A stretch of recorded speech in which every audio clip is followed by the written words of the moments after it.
Fish on.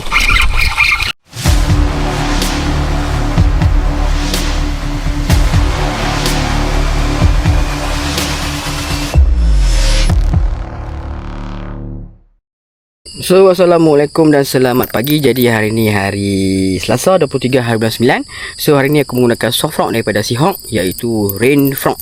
So Rain Frog ni dia ada dua blade, satu kecil satu besar, dan dia ada Kevlar. So apa boleh tengok Kevlar dia tak kedekut lah, memang panjang. So apa function dua blade dengan Kevlar ni? So dua blade ni dia lebih mengeluarkan bunyi yang kuat dan dia ada bubble yang banyak sikit. Okey. Lepas tu pula untuk Kevlar ni dia protected soft rock kita daripada cepat terkoyak. Okey, dan bila kita pakai soft rock haruan makan, selalunya akan terjadinya body soft rock ni akan naik ke atas, betul. So dengan menggunakan Kevlar ni dia protected lah. Walaupun dia naik ke atas, tapi hangpa boleh tengok Kevlar dia panjang. Okey. So orang kata apa, lebih jangka hayat body soft rock tu lebih panjang lah. Okey. Jadi jom kita casting hari ni.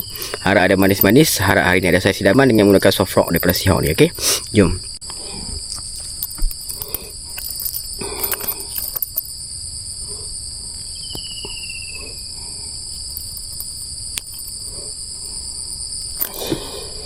Hari ni aku gunakan reel setup spinning Team Seahawk Randuk dan Seahawk Light Pro RX size 800. Bismillahirrahmanirrahim. First cast of the day.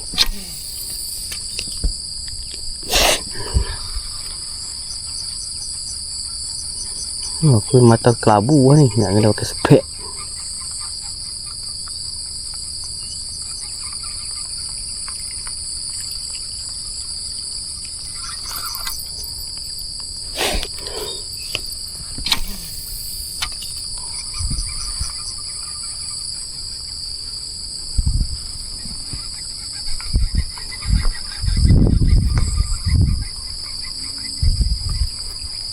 Oh, fish on. Oh, tak lekat secong.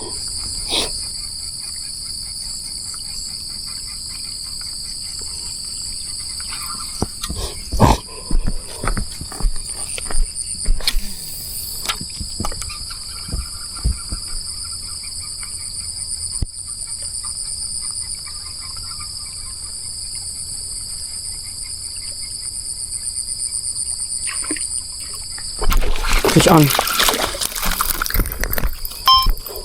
Strike yang pertama curut sahaja. So macam apa tengok kelebihan Kevlar panjang. Bila apa dapat strike, automatic body soft rock tu akan naik ke atas, betul. So bila apa tengok dia naik pun dia naik pertara Kevlar ni. Sebab apa? Kevlar ni dia tak kedekut, dia panjang. Okey. So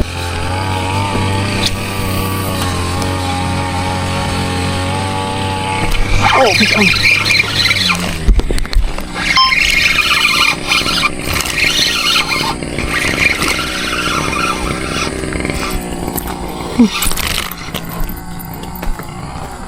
Strike yang kedua curut.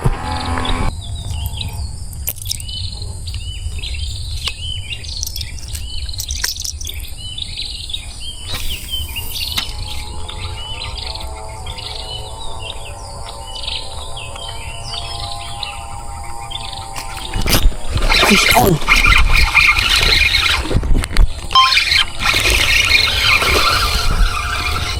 Oh, alhamdulillah.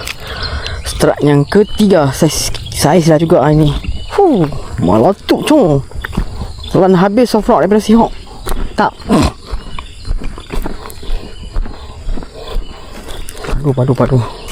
Menggunakan Seahawk Light Pro RX terbaik. Saiz 800. So guys, cukuplah video hari ni. Video aku casting haruan. Sekarang dah pukul 11.26. So alhamdulillah hari ni dapat 3 ekor dengan menggunakan soft rock daripada Seahawk. Jadi kepada hampa yang mana berminat dengan barang-barangan yang aku pakai, hampa boleh dapatkan di link yang aku sertakan dekat dalam video ni. Okay. So salam strike. Kita jumpa lagi lain hari dan lain video.